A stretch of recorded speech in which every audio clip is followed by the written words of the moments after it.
충격 그 자체입니다. 12사단 훈련병 사건이 2주가 지났지만 이 사건을 일으킨 장본인 중대장의 처벌 수위가 낮아질 수도 있다는 소식입니다. 심지어 특정 커뮤니티에서는 세상이 한결 깨끗해진 것 같아 좋다 와 같은 말도 안 되는 조롱까지 이어지고 있는데요. 훈련병을 사망에 이르게 할 만큼 가혹행위를 명령한 중대장의 혐의가 어떻게 진행되고 있는지 알아보도록 하겠습니다. 지난 5일 서민민생대책위원회는 18인 상해치사 혐의로 신병교육대 중대장을 고발한 상태이며 국가 안보를 지키겠다는 젊은이의 미래를 꺾는 것도 모자라 그 부모 가슴에 비수를 꽂은 파렴치한 행위라고 이 사건에 대한 마음을 표했습니다. 그럼에도 불구하고 법조계에서 중대장에 대한 해당 처벌이 어려울 수 있다는 소식이 전해졌습니다. 동료 훈련병 참고인 조사 중 사망한 훈련병이 쓰러지기 전까지 건강 이상 징후를 간부에게 보고하지 않았다는 추가 진술이 나왔기 때문입니다. 다시 말해 위반한 군기훈련으로 인한 죄는 없어지지 않지만 훈련병의 사망에 직접적인 영향을 미치지 않다고 판단하는 것입니다.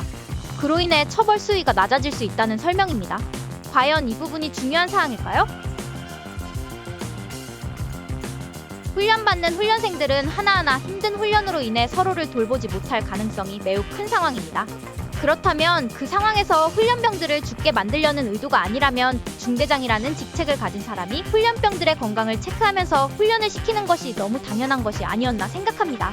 이런 상황인데도 육군에서는 중대장에 대한 정확한 수사가 이루어지지 않다 보니 서민민생대책위원회는 육군 수사단장, 12사단 17보병 여단장, 신병교육대 대장을 직권남용 혐의, 직무유기, 범인도피 혐의로 고발한 상태입니다. 이 사건에서 책임을 져야 할 사람은 누구일까요? 법조계에서는 여러 의견이 나왔습니다. 우선 검사 출신 안영림 변호사는 건강 상태에 대해 보고한 적이 없다면 고의나 중과실은 부정될 가능성이 크다고 말했습니다. 즉 보고를 받지 않았다면 중대장의 처벌 수위가 낮아질 수 있다는 것입니다. 하지만 김소정 변호사는 현장에서 상태를 직접 확인하는 등의 조치를 취했어야 한다고 지적합니다. 이 부분에서 중대장의 중대한 과실이 있다고 볼 수 있는 것이죠. 또한 김도윤 변호사는 보고를 받지 않았더라도 현장에서 고인의 상태를 파악했어야 한다고 강조했습니다.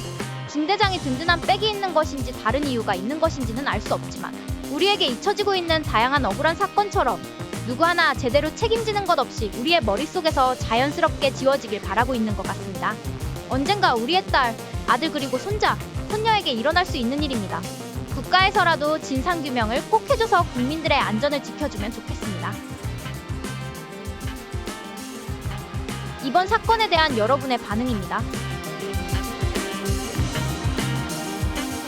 여러분의 생각은 어떠신가요? 댓글로 의견을 남겨주시길 바랍니다.